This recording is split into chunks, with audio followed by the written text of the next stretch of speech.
Hey guys, and welcome back to Renee G TV. Today I want to show you a way that we use our canned chicken, our home canned chicken.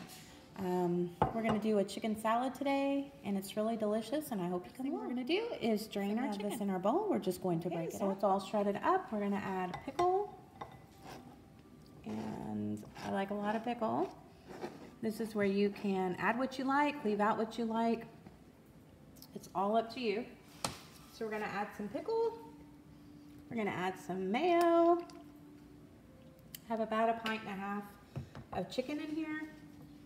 And I'm going to cut up some guys, there you have it. Some pickle, some tomato, mayo. You can add eggs in here. You can add celery, onions. You can add anything you like. I like to chill mine for a couple hours.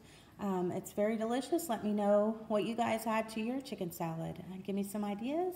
And if you like the video, don't forget to give me a thumbs up and subscribe if you haven't. And as always, guys, thanks so much for watching, and we'll see you next time.